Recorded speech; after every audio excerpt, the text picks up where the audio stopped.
You're live. Okay. Good afternoon, everyone. Welcome to the Jefferson County Health Department Board of Trustees meeting for October 26, 2023. It is just a little after 4 o'clock, so we are on time today. Before we begin our meeting, I'd like to take a moment. First, please, everybody mute or turn off your cell phones. And I'd like to have a moment of silence. Right now, our world seems to be upside down with a lot of things going on overseas and including in our own country with things that occurred. So if we can have a moment of silence, please.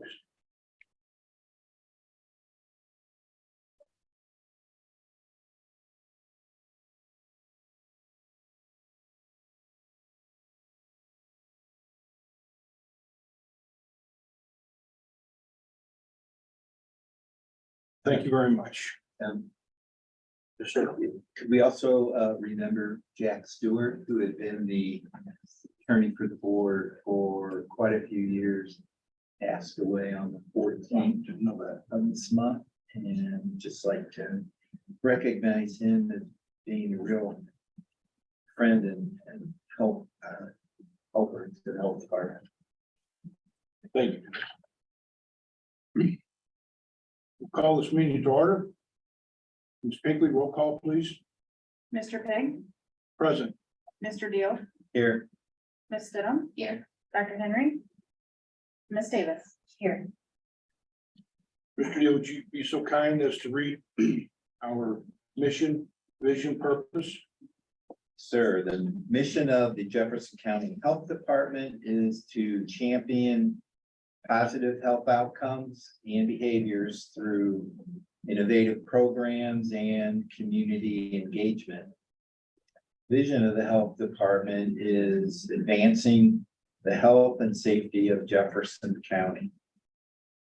And the purpose of the health center, as described in the revised Missouri statute, is Jefferson County Health Department is established, maintained, and operated for the improvement of health of all inhabitants of Jefferson County. Thank you, Mr. Deal. Next on our agenda is actual approval of the agenda. I have two amendments I would like to make. The first one is the removal under new business, the removal of number 1, approval of 2024 holiday schedule. Can I have a motion for that, please? Where is that located? It's your agenda. Oh, okay. It's down under new business. We're not gonna, we're striking number 1. We're gonna put it on next month's agenda. I'm just looking for that. Make a motion to amend the agenda by removing number 1 under new business, approval of the 2024 holiday schedule. Second. Okay. Questions? Not hearing any. All in favor, please say aye. Aye. Any opposed? That amendment carries. The next one I'd like to make is taking the under new business, moving number 3, the presentation of the building committee and the general contractor for approval, be moved up to just after number 5. So it would be 5A. So it would be under the approval of our amendments and expenditures. Right after that, we would have that presentation to be courteous of our architect's time. I move that we move that piece up to that position so that we can be courteous of his time. We have a motion. We have a second. Second. Is there any questions? Not hearing any. All in favor, please say aye. Aye. Aye. Any opposed? Motion carries. Now I'm going to need a motion to approve the amended agenda. I move that we approve the amended agenda. First, do we have a second? Second. First, second, is there any questions, discussion? Not hearing any. All in favor, please say aye. Any opposed? Motion carries. I know that you see that the Mayor of Hillsborough is joined us today, so he's here. Of course, we have the leader of publication as always representing. All right, so our first real official business now is the approval of the August 24, 2023 meeting minutes. Make the motion to approve the minutes from August 24, 2003. Second. And first and second, is there any discussion or questions? Not hearing any, all in favor, please say aye. Aye. Any opposed? Motion carries. Next on the agenda is approve the September 28, 2023 tax rate meeting. Minutes. Sorry.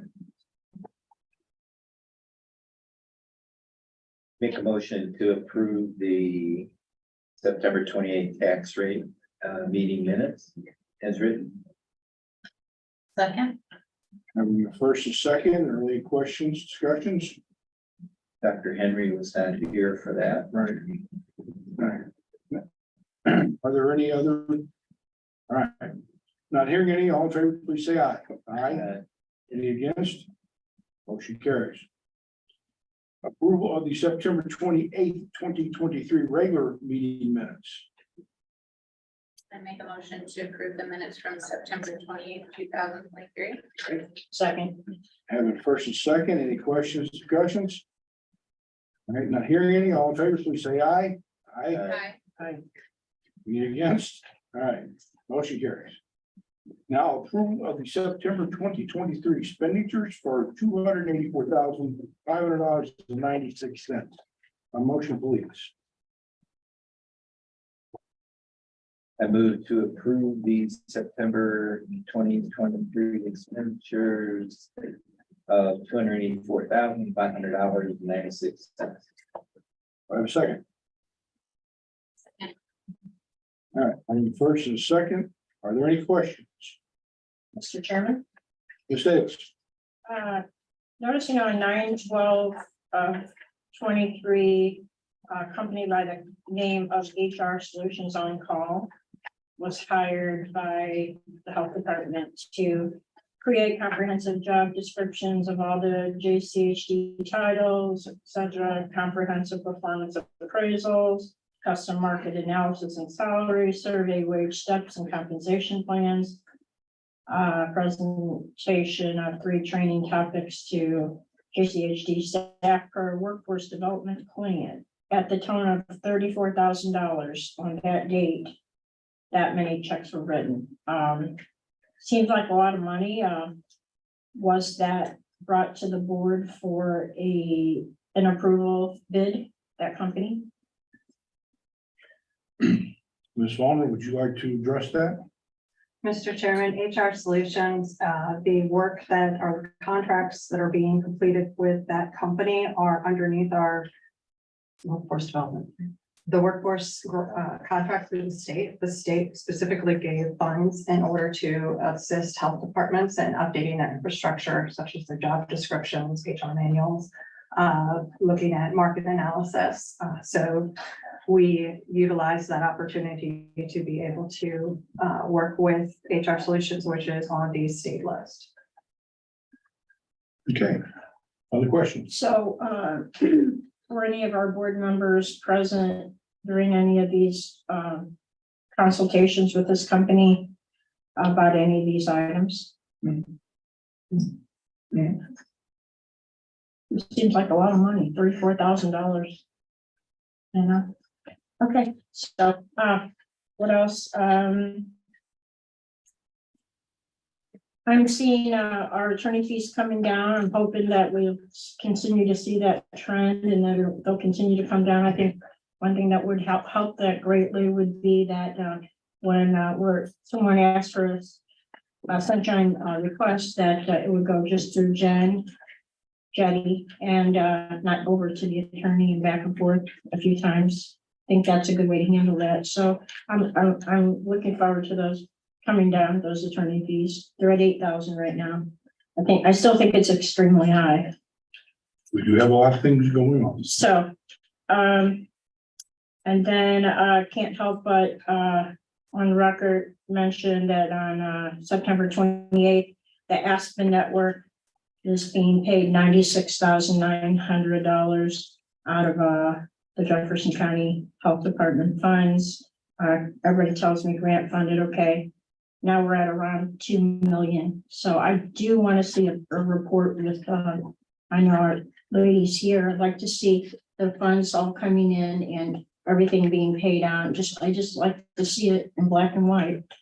A little report. Do you think that, that could be done for us, Mr. Pick? We'll check into it. Is there anything you want to talk about on the Aspen dollars? I was just gonna say, Mr. Chairman, I can clarify, the 9/28/23 check to Aspen Network was fund transferred per the foundation, Jefferson Foundation request. That those funds were directed to be sent, to given, all right, let me start over then. The funds were directed by the Jefferson Foundation to be transferred to Aspen as the intended recipient of those funds. I have already, prior to this meeting, asked that we have a allocation of the funds as things are getting transferred over so that the board will be able to see that we are invoicing for and how the money is being transferred between the two agencies, but that's what's the funder's directive for us. Or hopefully not going to be looking to need more outgoing dollars to that direction, correct? I would like to defer to Kristen only just because there's with Aspen. I can answer and you can tell me if I'm not correct. If it's not available, if you don't know, that's fine. If you want to, we can send something out later, There is a, unless you do know. I do know. Okay. she does know. So that's why I was like, she I don't does like, know. you know, it's always tough putting somebody on the spot with a question. It's like, well, look, I wasn't prepared for that. We don't have that in my back pocket, but go Yeah. ahead. It's not a long do know, but it's a That's little bit of a do know. Just. So we have some expenditures that are Aspen related, that happened prior to the complete transfer over. So what we're doing is we are invoicing Aspen for that amount, plus, some benefits and wages that are coming out. So we're actually gonna get money. Yeah, we're bringing money back in. Yes. That's a whole different story. I was looking out, outgoing, not incoming, but thank you. And there is one more, we have another, I have my own name for the grants, but I call it the adult mental health grants. That was actually written to the health department, but for Aspen. Okay, So we have a little bit left of that to spend out. So you'll see a little bit of that. And that's, roughly a dollar amount. well, I mean, it started out at 43,000 is what they had, and we've spent like half of it. Okay, So maybe another so it's a 20. smaller dollar amount than, Yeah. okay. Yep. All right, well, thank you very much. Any other questions, Ms. David? I know I've heard different ones mention, that there's been so much time from our staff put into all of this, and I know there was some funds that were brought in to pay for some staff but that, you know, our director was working on it, different ones were working on it, and just a lot invested into it, and I'm just hoping that that'll come back to us. We could sure use it right now. We're getting ready to build a new building I understand that, and somehow. we're working through all that. Is there any other questions on any of the other items? All right, so the original motion was for $284,500.96 for the approval of the 2023 September expenditures. We got a first and a second. All in favor, please say aye. Aye. Any opposed? Myself. Noted. Motion passes. The next on the agenda is approval of the September 2023 electronic payments, apologize, for $509,148.11. Do I have a motion for that? I move that we accept those costs. Make a motion to approve the whole thing. Approved. Okay. Do I have a second? Second. First and a second. Is there any other discussions? Questions? All right, not hearing any. All in favor, please say aye. Aye. Any opposed? Motion carries. Next is pre-approval of the November 2023 electronic payments of $602,365.52. I have a motion, please. I'll move to pre-approve the November electronic payments in that amount. And it's estimated. Thank you. First, I have a second, please. I second. Having a first and second, any discussion on the matter? Not hearing any, all in favor, please say aye. Aye. Any opposed? Motion carries. And that brings us to our First Amendment.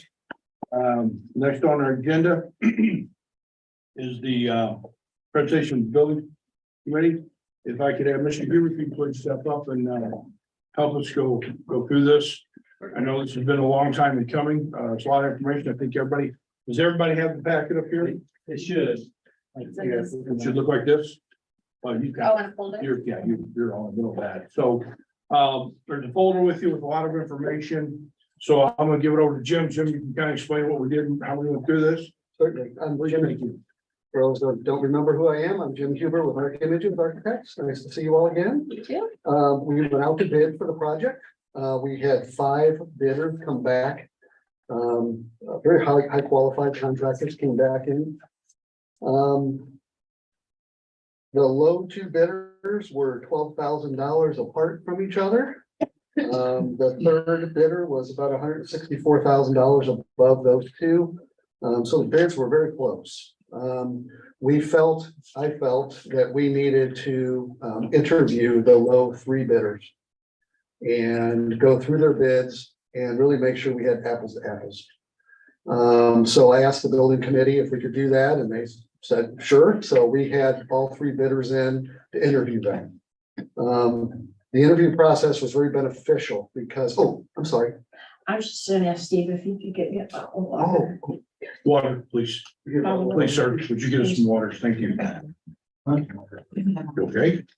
We can take a recess. I'll be fine. You okay? My allergies. Continue on, sir. Thank you. Sure. So we interviewed the 3 low bidders on the project, which was Lawler Construction, Brock Miller Construction, and J.E. Foster Construction. We went through each of their bids. I asked a number of questions to them. I sent out about 25 questions to each of them prior to them coming, so they were prepared for the presentation. They went through their bids, and really the opportunity, what I was trying to do was make sure that everything was included in each of their bids. And it did highlight some things for us as far as the committee. So after that was all taken place, Lawler was at $7,929,000 to start with. They did not have any rock removal within their bid. Their rock removal was an add to that number. By adding that number in, their bid went up $185,000. Okay. Brock Miller, their bid was at $7,942,300. Again, they were within $12,000 of each other. Brock Miller did have rock included in their bid. They did have all of the other items that we had asked for included with their bid. There was really no additions to that bid. It was all inclusive. Brock Miller gave a very good presentation. They were very well informed of the project.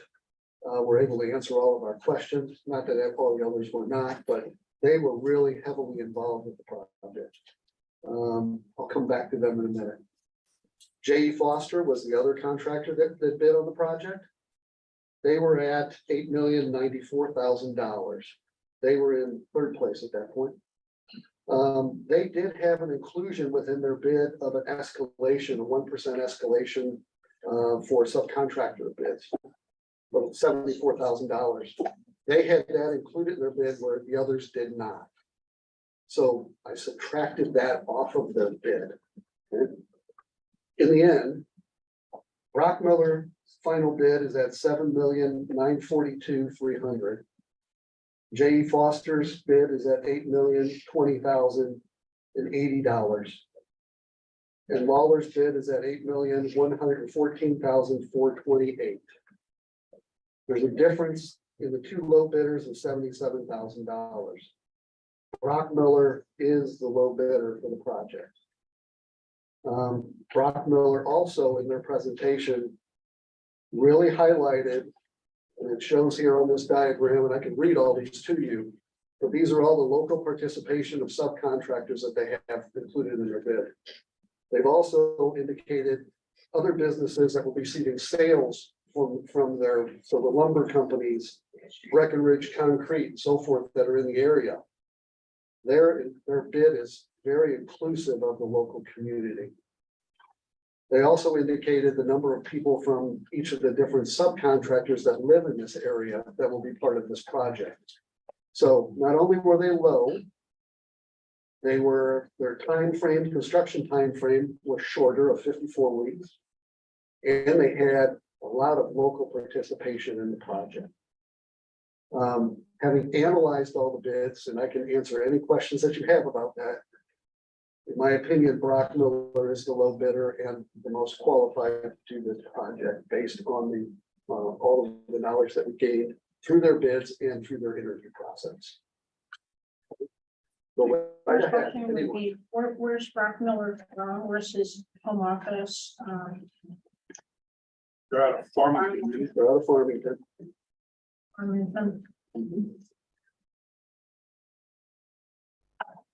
Is there an example of another building similar to ours that they completed that we have some kind of a reference from? I'm trying to think, he's got a long list of buildings that he's done in this area. Can you give me just a second? Let me see what I have here. I know that I have personally worked with him on projects at Jefferson County Health, Jefferson County Hospital, Mercy. I worked with, he did an ICU project there, an ER addition project there with us, multiple clinic projects there. So I have firsthand knowledge of how they work. I've worked with all of these contractors, so, but I know that I've worked with them personally on those projects. I know that he's worked on the Festus School District. He just did their theater project down there. He's working with the school district down there.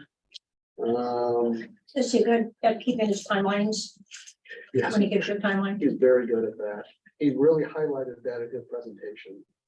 He had similar projects in the area, and what he said, how long they would take, and then actually how long they took. They're right in line with each other. So I feel very comfortable. Other building committee people can probably answer that too, but I felt very comfortable with him that he had a complete understanding of the project and was very much ready to get going on it. And then I'll make this my last question. Sure, go ahead. The Ask whatever Lawler you want. firm and the J.E. Foster firm, where are they out of? They're out of St. Louis. Lawler's out of St. Louis, Yes, and then I Foster. believe same. they're out of St. Louis also. Yes.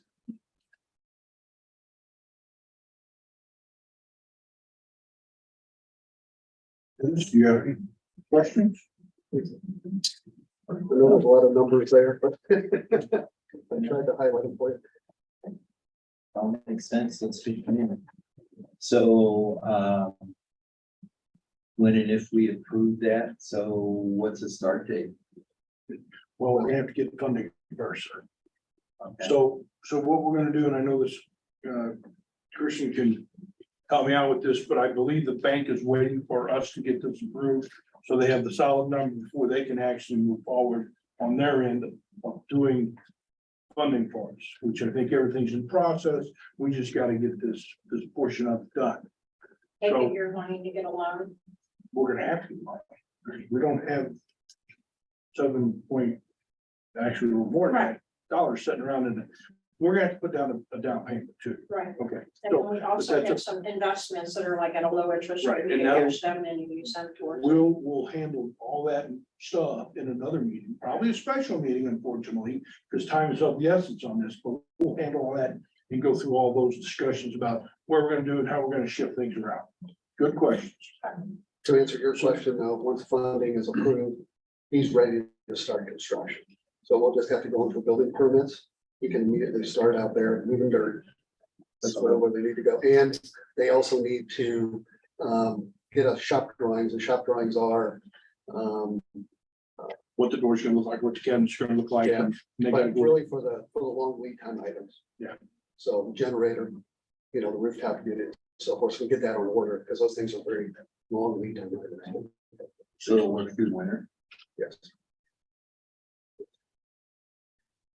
So what I'm gonna ask, and I'm gonna go ahead and ask the motion be worded something similar to this, that the board give the chair and the secretary the authority to sign the contract and award the contract to Brockmiller Construction Incorporated, I believe is the full, isn't it? Or it's just Brockmiller Construction? And that this go forward, obviously pending our getting approved for our loan. That's fine. Motion to approve the general contract awarded to Barcon. Very good. Do I have a motion? Do I have somebody to affirm that motion? I move that I'm we, sorry. Sorry, I was asking Chrissy to repeat what she said. Motion to approve the awarding of the general contract to Barcon Construction. Thank you. motion to approve Rock Miller Corporation Start construction. construction to Award the contract. be the general contractor for our building. Second. All right, I'm first and second. Is there any further discussion or question? Isn't this the same one? I sat in on all those meetings and I really enjoyed hearing how the whole process works. But weren't they the ones that said they were gonna reuse the topsoil? There was, some of them were like, yeah, we'll have to bring in topsoil, and that's just kind of how conservative they are with the money and the work and the material is they're gonna push it all off and then reuse it. They were the only ones that came and said they would reuse, so that saved a lot of money. So they were very, very good. I mean, I was able to understand very clearly, so it's good. Any other? All right, not hearing any, I'm gonna ask for a roll call vote, please. Mr. King, Yes. Mr. Deal, Yes. Ms. Stidham, Yes, Ms. Davis. Yes. Motion carries. Thank you. Thank you, Mr. Very We'll see you a lot more soon. I'll be around. Now, real work starts. we were At least the shovels, partially. right? Thank you very much. Shovel and All right. hat. Big scissors. Yes. Well, we got still some work to get there with our financing, but once we get there, we'll have something like that. All right. So moving forward to the next item. That would be Director's report, Ms. Fulmer. You now have the floor. Just clarifying, if we are, we have to go do the budget stuff. I'm just trying to clarify. Okay, with the director's report, again, you guys were provided this ahead of time. I'm sure you've had the chance to review, so I'm just gonna highlight a couple of things, but because I know we have a very full agenda today. So I wanted to make sure that I hit our mission moment though. Particularly, this is the month of October and we are looking at influenza. So looking at providing flu vaccinations is one of our core services at the health department. We pride ourselves on making our services easily accessible by finding new ways to reach our populations who need it most. During the last couple of years, JCHD has utilized community clinical outreach teams to reduce transportation barriers to annual immunizations. We are currently using our Sprinter vans to provide annual flu vaccines to homebound patients at multiple community clinics throughout the 4 corners of the county, as well as providing site school clinics at 6 of our participating districts across the county for students and staff. So it is a friendly reminder. This is the time of year to get your flu shot. I am, again, just ensuring most people who get the flu recover bed rest and don't need additional medical care or flu and antivirals, but there are certain individuals who have higher risk that it helps to prevent them from developing more severe forms of the disease. What I would like to do is to pass this over to Brianne for our mission moment video. So make sure we're live streaming as well. Okay. Oops.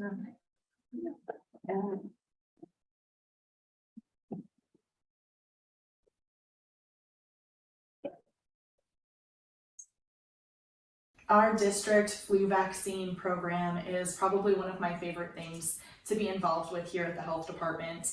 I've been involved for about 5 years since we started working with various school districts across the county, providing flu vaccines in-house for both students and staff. I have been at the health department a little over a year. This is my second year doing the flu clinics. It's been great. We really enjoy spending time with our community, vaccinating the kiddos. It's great because we can go to the school and they don't have to miss any school time. Hi, I'm Ann Frankowski, the Director of Health for Northwest School District. We've been working with Jefferson County Health Department for 5 years about now, and they're excellent to work with. They come to all of our schools and give employees and students flu vaccines. We also did a before school vaccine clinic. We have so many students and staff that would not get vaccines if it wasn't for the health department visiting our schools. So we are much appreciated. It's great because we're able to give usually about 800 to 1,000 vaccines, flu vaccines every year. So that's 800 to 1,000 people that may not have even gotten a vaccine if we hadn't come to them. So it's been a really great partnership, both with the district nurses and the individuals at schools. Like I said, I've been going for 5 years, so I recognize the school building nurses. We come in, we say, hey, haven't seen you in a while. It's just really great to be a part of that and know that we have an impact in the community, as well as it's great to work with the other teams in the health department. I get to work with our nursing staff, our mobile wellness team, our clerical clinical team that helps, put in the paperwork and help people get scheduled. So it's a really great example of public health's impact in the community, but also our interdepartmental collaborations and just getting to be a part of something that is making a difference in the community that you live, work, and play in.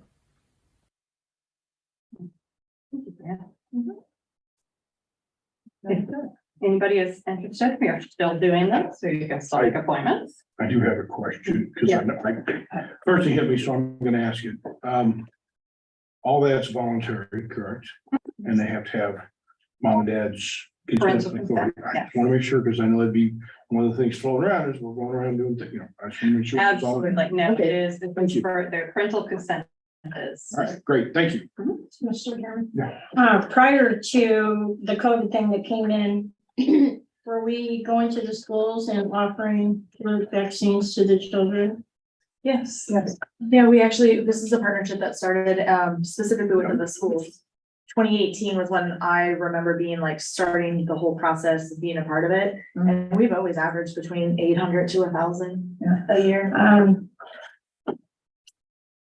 What happened to natural immunity? If they were taking in something foreign to their body, the natural immunity that people acquire when they get the flu is a lot stronger than a vaccine. Why are we pushing this on children who are very not at risk at all?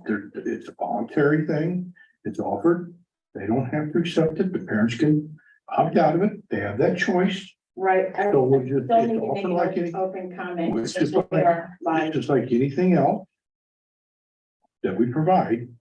I'd like to make an open comment too, Ms. Davis. The flu virus can change from year to year. So natural immunity from having the flu may not last from year to year. That's how your body builds immunity against the flu. No, it's not, Ms. Okay, Davis. hold on, we're not gonna get to an argument, please, on this. No argument, So, but so I get it, I know you're a proponent of that, and I do agree. I that understand, natural but- immunity is all part of it. right? But one more thing, prior to all this stuff, only the flu shots were being offered to more elderly people with It's not true. comorbidities. That was where the push was always at. Not And true. I just don't see any reason to give it to children. That's my personal. CDC recommends flu vaccine people for feel that way. children because Okay, children, even if they have the flu, they may or may not get very sick. Some may, some may not, but they are vectors to potentially high-risk people. Ask any teacher, ask any grandparent who's been exposed to the flu from kids, and we can prevent that by them having an Can't immunization. prevent it, but we're not gonna argue about it. Good. Thank you. All right, let's move forward. We're moving forward, please. Everybody. Ms. Fallon, would you please continue? Again, just again, reminding the board, there are several ongoing projects that are happening in terms of our strategic priorities, including updating our strategic plan, reviewing job descriptions, revising performance appraisals, our workforce compensation plan, study. Annual report is getting ready to get started on development. We are looking at our 2024 budget for approval today. And then as well, just looking at data monetization and policy reviews. So there are several things that are happening internally that are just a continuing process improvement, and letting you know those things are happening. The just trying to see anything else on here. Just under, if I would skip to 1.4, it talks about the 5th annual Jefferson County Rotary Club benefit golf tournament. I just want to bring that up because the 5 Rotary clubs across Jefferson County have been such enormous supporters of our wellness program that's going to be talked about today. And we are just extremely grateful for their support and their ongoing connection with the community to help us in working and helping people access care. The last thing that, I got 2 more things, I'm sorry. One is to let folks know, there have been a couple more updates in terms of some filings for the Robinson case. This was the original Cole County case, looking to limit the powers of local public health departments. The Supreme Court had sent a ruling back on vacating the original Cole County judgment, and there have been a couple of filings since then by the original plaintiffs who voluntarily dismissed the case, by the Attorney General, and by the counsel for the other 2 defendants at this point in time, who are the St. Louis County and Kansas City. So I just encourage folks who are interested to take a look through. It's very educational to look through those briefings or those filings, and to look at what public health is up against in terms of trying to protect the community. The last piece is just under 1.6. Jefferson County Health Department was notified on September 26th that we have received full accreditation from the Missouri Institute for Community Health. The certification assures residents that they are served by an agency that meets or exceeds the quality standards for all local public health departments. We have been a Mitch accredited agency since June 2006. Congratulations on that. And I think I know there had been something like 14 accredited agencies in the state. So we're one of few out of 114. 100, yeah. Yes, sir. So the next item on my agenda was to call up our Miss Melissa Parmalee. I apologize, my tongue is tied today. Melissa Parmalee, who is our clinical services. Good afternoon. Hi. Hi. So you have the clinical board report in front of you, but I just have a couple of things I want to highlight. Our mobile wellness team attended the annual mobile healthcare conference in Pittsburgh in September. During that conference, we presented a poster, which is behind Ms. Stidham. And Brianne's gonna put it up on the board, so you don't have to strain yourself.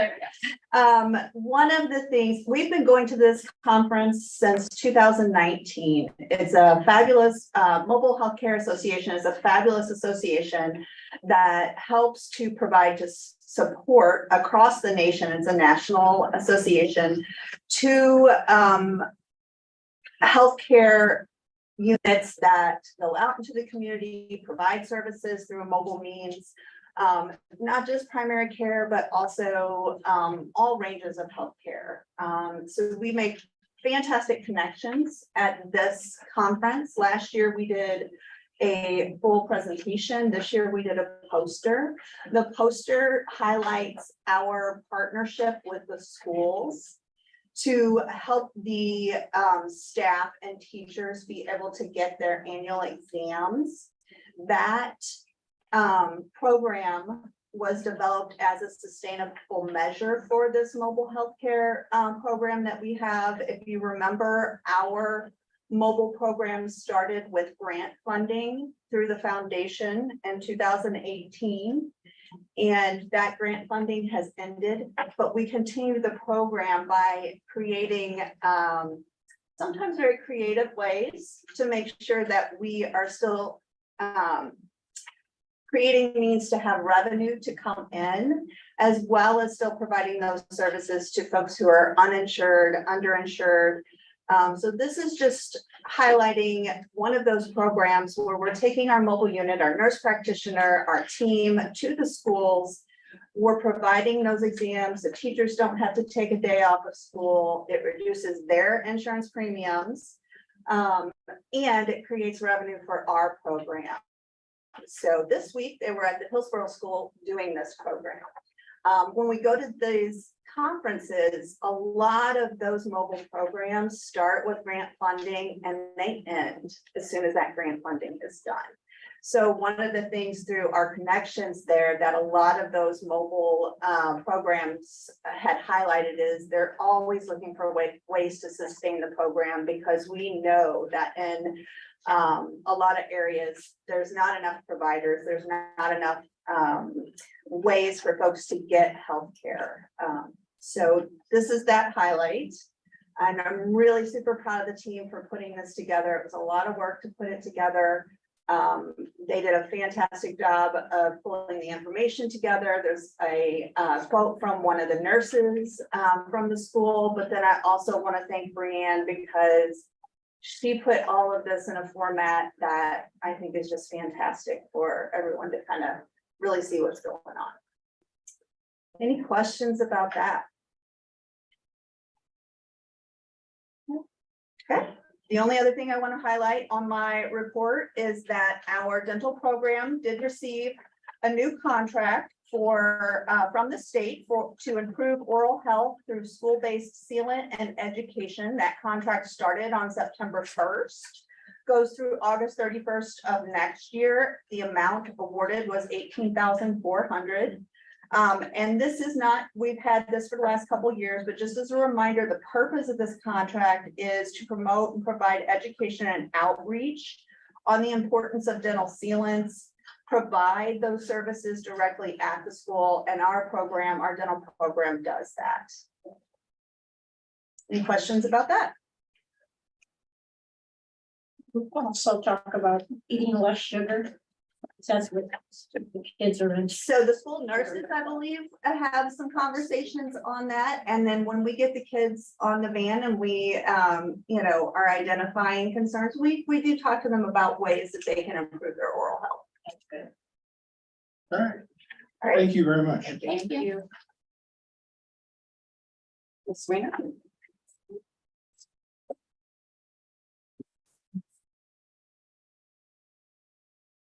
Hello, everyone. I will go through some of the highlights real quick from the communications report in your packets. We had recently the Project Homeless Connect events was at the end of September. It was held at the Peace Pantry in Cedar Hill. Those are always really great events. The Project Homeless Connect is kind of the bigger one that happens once, maybe once, twice a year, but then we also have like the quarterly homeless and essential needs outreach events. So a lot of our staff attended as far as our programs. A lot of our programs were represented there. We were able to provide a lot of services, education, and then we also had staff members who just kind of helped individuals navigate that event. So they would walk around with folks, help them figure out what it was that they needed, get connected with the right people. And then in addition, at that event, we also provided 30 boxes, which is 60 units worth of Narcan to individuals who had requested that. And you can go through, we have attended some other events, the Things That Go event, that's in Herculaneum, always a good one. 76 helmets were provided. That's one of our biggest helmet distribution events. Yeah. Yes. Back to the event you just had. How many homeless people were in attendance there? That's a great question. Jillian put together the information and I don't think I included that. 90. It was That's a good question. I don't know that answer off the top of my head. I should. Good question. You got me.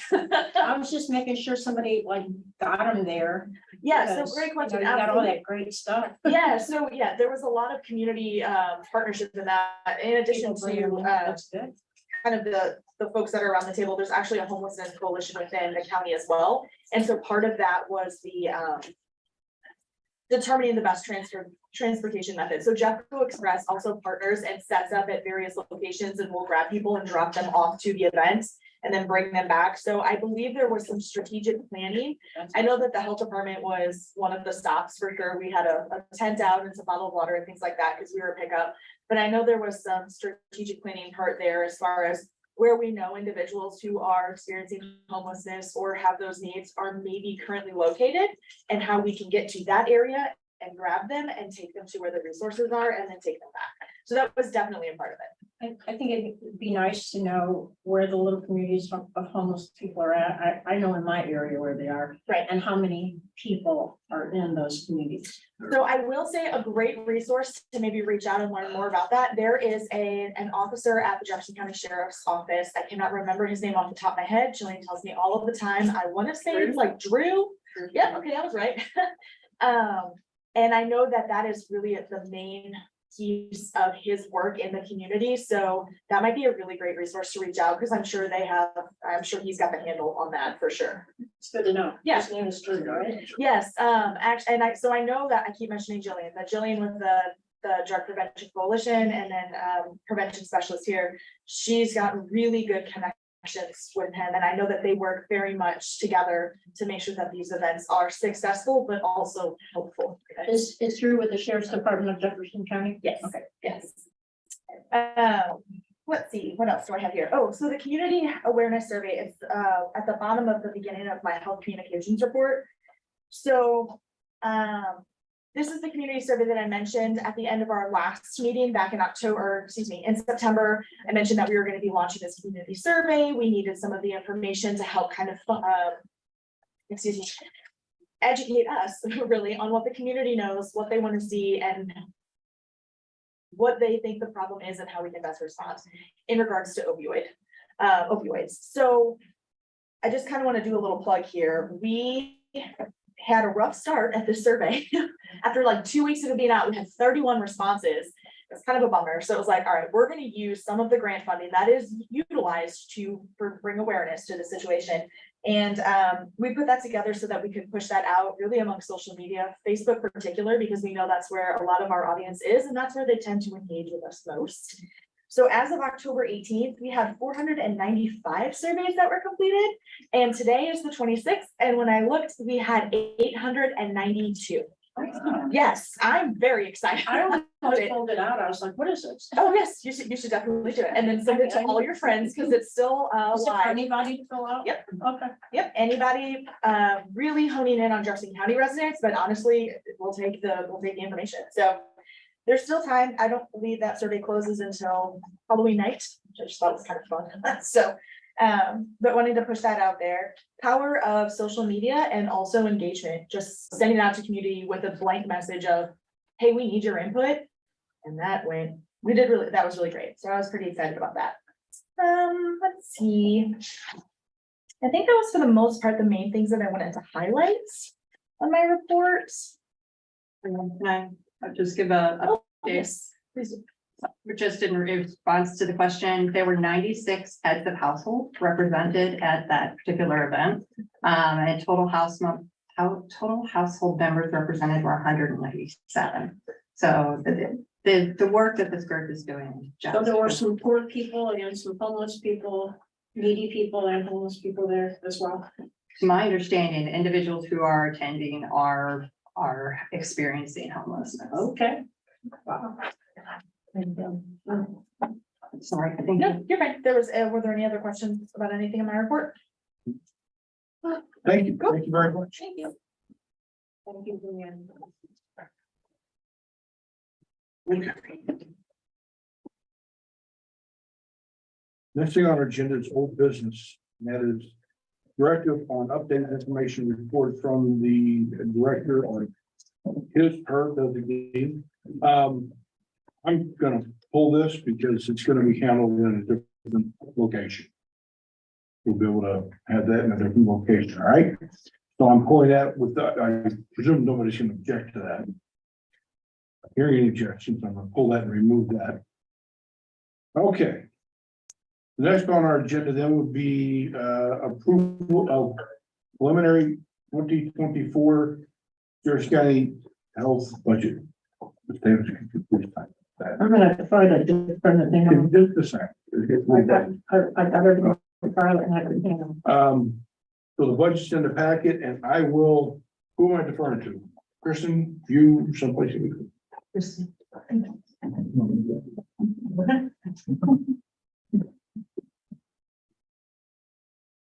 Really sure where to start on this one. Usually everybody's asked me questions. In the packet, you'll have the condensed budget, which is what I provide to the county. And to funding sources that has supports. Behind that, there should be a draft, but the summary kind of breaks it down into more categories if you're interested to see the individual categories that were in there. And behind that, I have the drill down, which has individual line items of how we come up to these dollar amounts in their categories. Well, I have the first question for you. Sure. So I know that a lot of this kind of stays static and you just add percentage to it for increases for your normal CPI. That's kind of, I get that. But my question I'm gonna ask is probably the most critical in my mind is, have you penciled in dollars for our building? Yes. And where are those at? So those are living in the capital improvements line. Capital project fund? Okay, Yes, all right. This one or that one? it's in both of them. So there's a capital improvements on this one. Because that'll be the most significant increase we will see. So the 600,000 of that is for that. The other 230 is for something else. You take a look. No, sorry, it's we got the whole. If I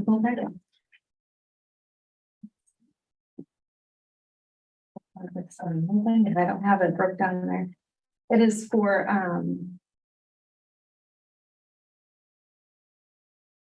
it's through the ELC contract. It is for the improvements for the roof. All of it. It's the roof and, Okay. yeah. All right, thank you. Second that. I didn't mean to derail you if I did, No, I just had to but really I, think. that was the most. I was trying to help her, but I don't think I was. That was one that was on my mind, was to make sure we had that in the budget, and our budget was gonna be balanced, and we were able Yes. to do this. Okay, thank you. Anybody else have any questions?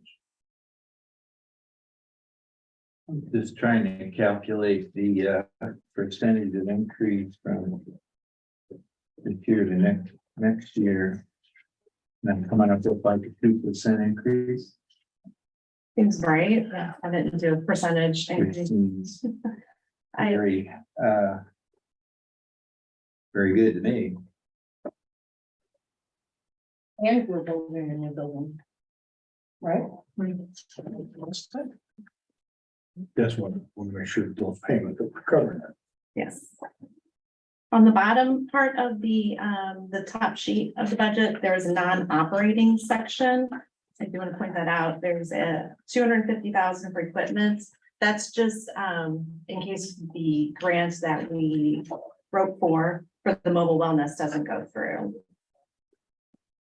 Otherwise, if it does, we don't need to use that. That's just from reserve. And then we have 100,000 for contractual. That is in case we have unforeseeable legal fees. All right. That's what it's at this year. And this, I'm sorry. We need to approve a preliminary budget. Yes, please. you gonna make that motion, sir? I will move to approve the 2024 preliminary budget as given to us. Second, I'll second. all right, having first, second, is there any other discussions or questions? Mr. Chairman. You did mention the contractual would be legal services, and I see no reason at all that we should spend $100,000 next year in legal services. So we reduced the budget amount of legal fees down to 60,000. Mhm. So we did this as a contingency because we don't know if there will be a lawsuit or some other unforeseeable. So this is just a contingency in case it happens. And if I may, we're in the middle of construction, so we're going to have some legal fees in this too, you know. Because there's gonna be stuff that we're gonna have to deal with legal wise through there, so just understand that, but this is not a one shot for there, it's multiple things, multiple issues. Just because it's in there, remember, the budget is a guesstimation of what's gonna be spent, not a checkbook. Okay, just best guess. And a lot of people don't understand that when I kind of say that, it's like, it's not your checkbook, but it's an actual, hey, this is the things we're probably gonna spend money on. I'm sure you've kind of done that before, and you really try to use frugal and not spend the money if you can. Frugal, that's the word. Let's be frugal this year. Well, we always are. Let's put it I into our. don't think we're not frugal. I think we do the best we can. All right, any other questions besides in that realm? That's it. Okay. So I have a first and second to approve the preliminary budget. We'll do a roll call vote, please. Mr. Peg, Yes. Mr. Deal, Yes. Ms. Stidham, Yes. Ms. Davis. I'm gonna say no. Thank you. Motion does carry. All right, let's see. Sorry. I turned on my business here. All right. The next one, so I know it says act on recommendation to allow building committee that a signature for change order. Should this not? Did we not have this on with our loan? Can that be part of the loan when we do our agreement for the loan? Should this not be? Well, you'll have to sign the loan for sure, but this is if there's change orders after the loan is processed. And Well, I mean, couldn't we do that during that same meeting? Is what I'm saying. You could. Okay, let's go ahead and push it to that meeting. Move the Is table. that what, yeah, I'm gonna table it. Yeah, we'll table it to the next You meeting. need a motion. Or to it, no. Okay. Don't need a motion for that. We'll table it to the next meeting for when, not the next meeting, with the, along with the loan, and we go to approve that, because that needs to be in there. So if you have any questions on that, Ms. Davis, because I know it could be, please send it to me so we can get that lined out. And I don't know, the next on the agenda is set a special board meeting to approve the loan terms. I don't think we're close to that, but it should be coming shortly. We'll say that. Shortly. It'll happen before the next meeting, right? It's more of a heads up that the board Right. needs to know there's a. So be ready. We'll try to be, make it as convenient for everybody as possible, but time is of the essence on that, so we do have to move. The next on our agenda is the first reading of the ordinance prohibiting harassment and discrimination. Could I have a motion to have the first reading on this ordinance? And the only thing we do is read the title. So can I have a motion to accept the first reading, please? I'll move that we perform the first reading of the harassment and discrimination ordinance. Second? Second. All right, having the first and second discussions. Mr. Chairman, Yes, ma'am. this is the first time we've got this on our desk. Right, Now, we may have got it in this packet you did, 3 days ago. correct. That doesn't qualify to be able to really get into this thing and discuss it. I propose that we would table it. No, ma'am.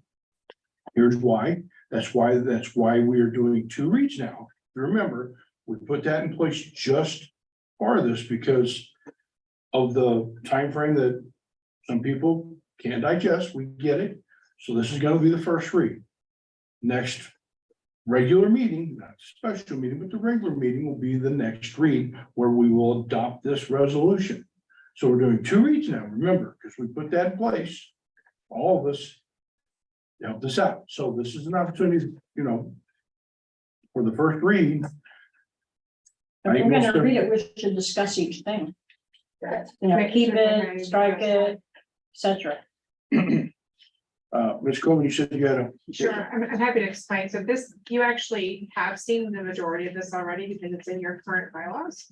So what we did is, so bylaws normally are not amended every time a case changes or a new statute comes out that affects just one specific topic. So we went ahead and pulled this language out of your existing bylaws. We also made a couple of updates. I can actually point them out to you so that you realize what the differences are between what you already have versus what is in here. So the whereas clauses are new because basically that just says that this is what your commitment is. That verbiage is already in your existing bylaws, but it's now up front.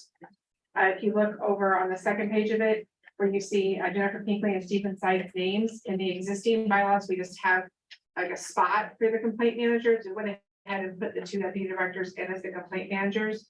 We have 1 male, 1 female. That's best practices in case you have somebody that prefers to go to a female to talk about sexual harassment or a male that prefers to go to a male about their sexual harassment. The next thing we did is down under the paragraph that says section 2 compliance officers, we included sexual orientation and gender identity because the Supreme Court has now held that those 2 things are protected categories under the umbrella of sex discrimination. If you go to not the next page, but the following one that starts with section 4, we put in a provision in here that if the complaint is a complaint against a director level employee, i.e. the executive director or either of the 2 deputy directors, that complaint gets filed directly with the chairperson, who then refers it over to the personnel committee for handling. That way, there's not, you know, there's less risk of people having a chilling effect about going to any of the directors. That is also noted on the following page where it says if the directors is subject to complaint, the actions set forth herein are to be completed by, which are to be completed by the director, will be completed by the board chairperson. If you look at the bottom of the paragraph on the page that starts section 4, we have in here that we'll give a written report as a result of an investigation that the compliance officer will forward that report and recommendations to the director. However, if the director level employee or a trustee is the subject of the complaint, then the report goes directly to the personnel committee. And then finally, the last paragraph, section 8, confidentiality, that spells out that while we try to respect the privacy of complainants in the event of litigation, a lot of these things are discoverable. That we will do our best to maintain the confidentiality of both the complainant and the witnesses, but we cannot guarantee that. So that is the extent of the new language that is in the ordinance that is not currently in your existing bylaws. And these are, this policy is required. You're required to have a policy like this, yes. And so right now it's in your Most of this bylaws. is really federal driven. Absolutely, absolutely, federal and state compliant. In fact, one of the benefits of having it be a standalone ordinance is if something changes in the law, we can just simply reenact a new ordinance without having to revise your entire bylaws.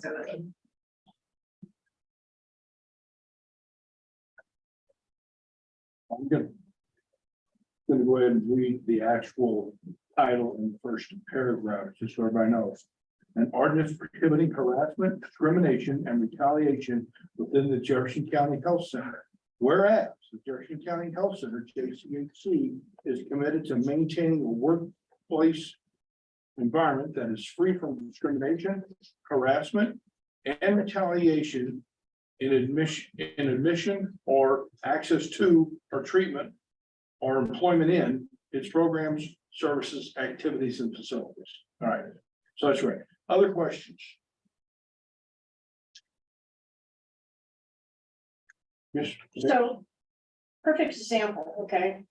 We had this issue where 2 employees came forth and complain against me. I'm a trustee and an elected We're not going to official. talk specifically about this. We Well, need to talk on That this could have been item. handled differently. We could have looked into it. without hiring a $17,000 investigator. We could have sat down together and Ms. talked. Davis, you've already explained to why.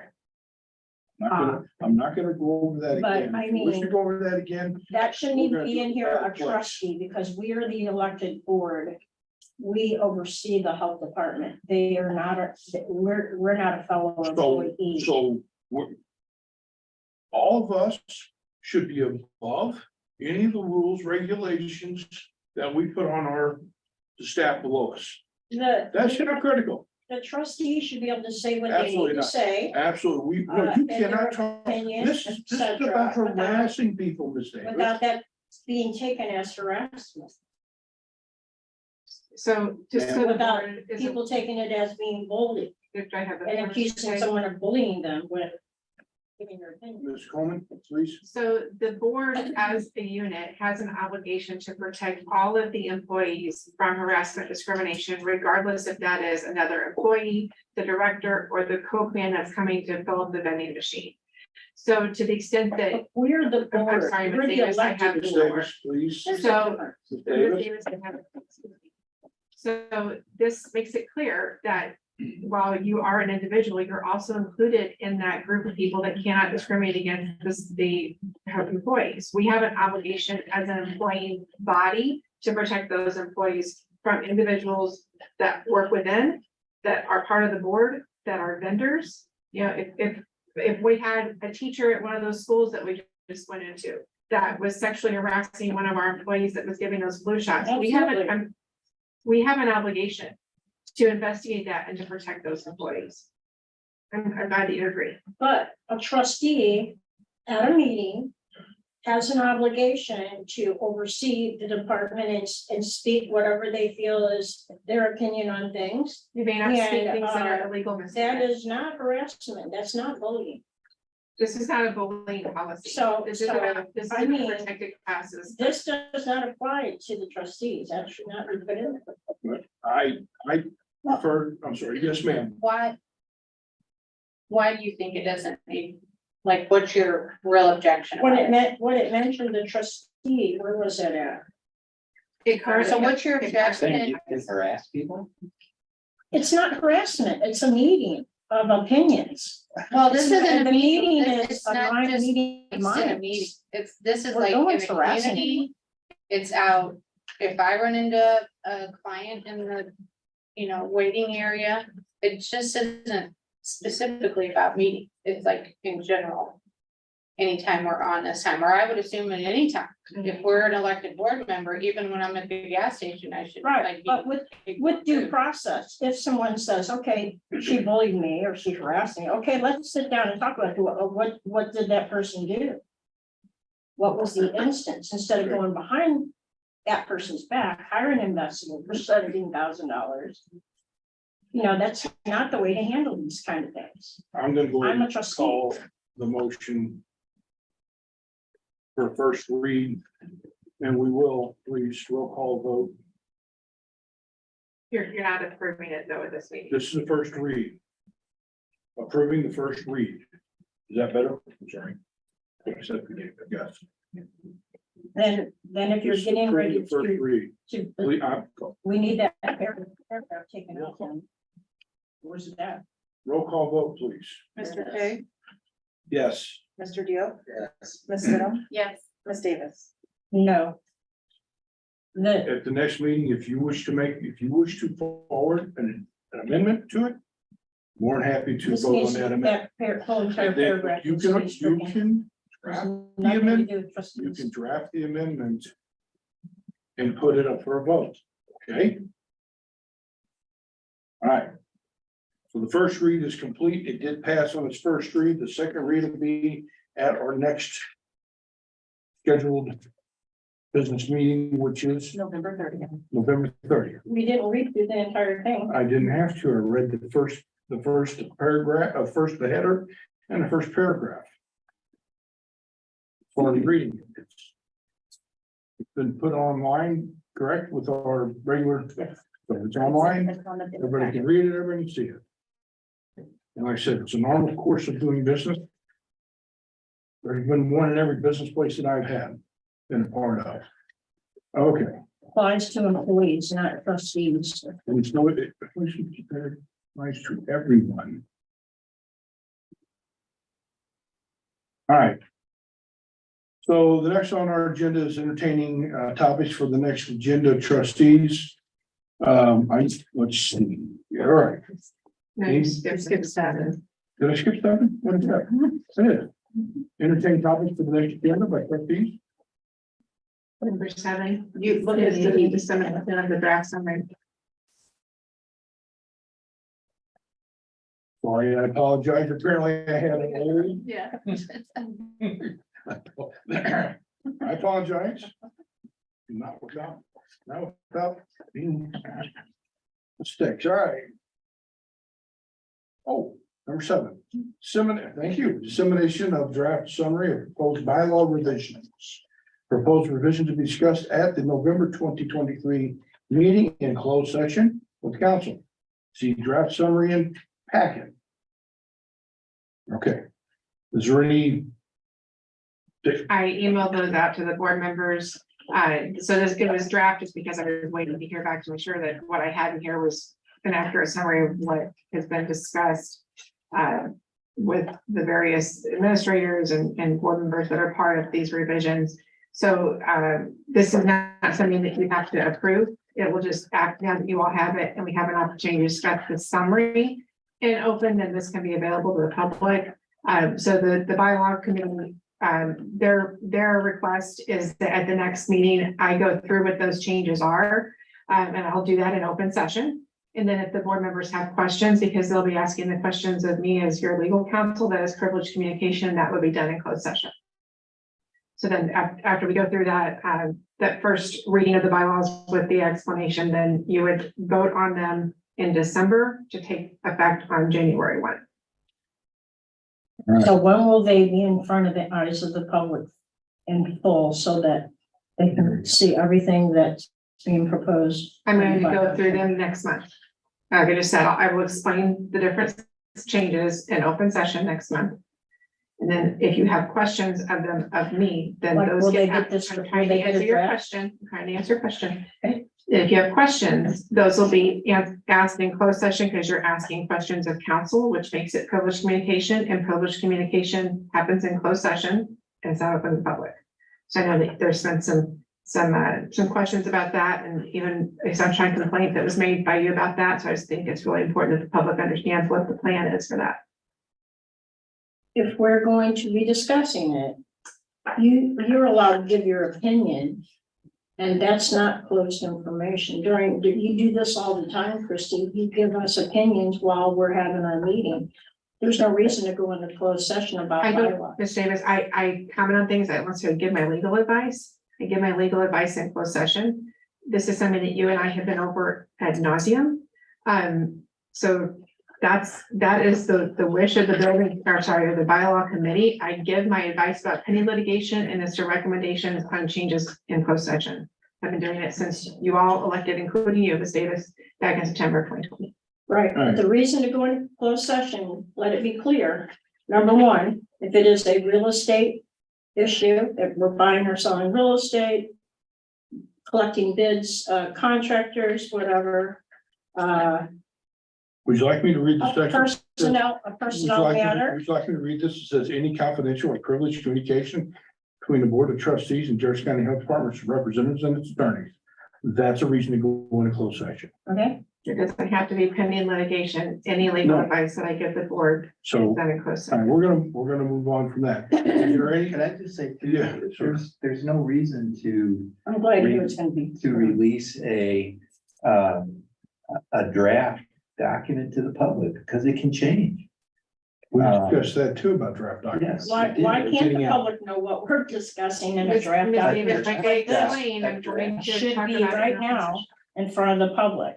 We shouldn't be reading it. That's until not the the right public sees it. document. That's not what we voted on. That's not what we're operating under. Yeah, but they can at least see it, then they can come to the next meeting and go, "No, I read that, and I think Call the that's meeting, not, call you to know, order, whatever." please. See what I'm Call to saying? order, No. call to order, You're leaving them out. call to order.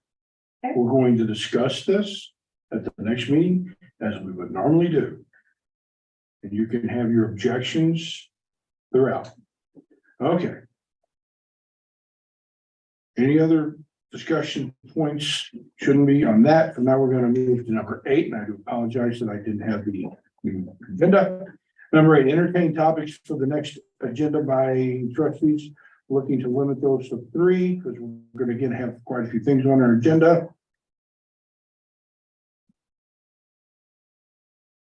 Anybody have anything that they'd like to see on the next agenda that's not already gonna be part of what we're already, number of things that we're dealing with?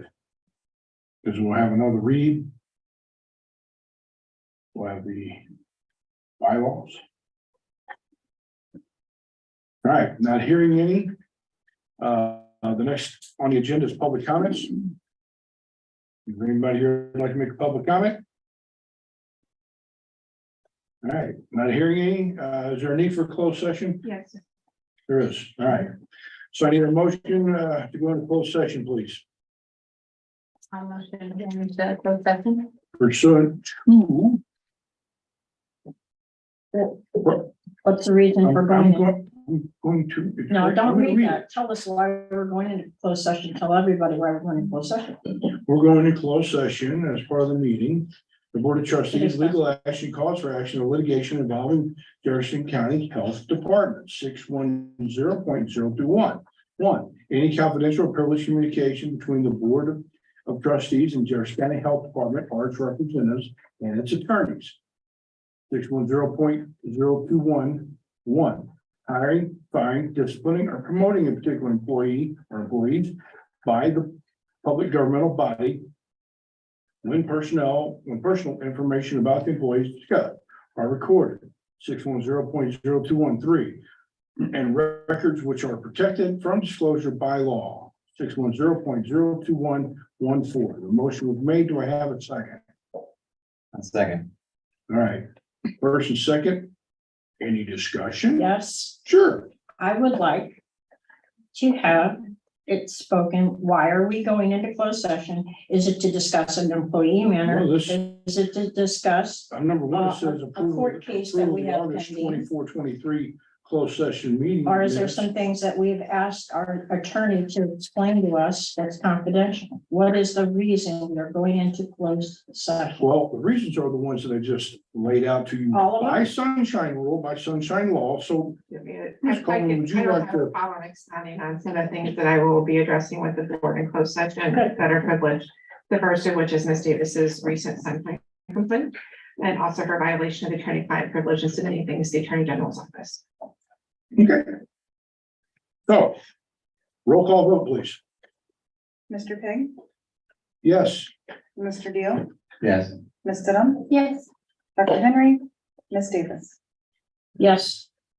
We'll go into closed session shortly. Gonna have a couple minute break. Does anybody need to use restroom or anything, but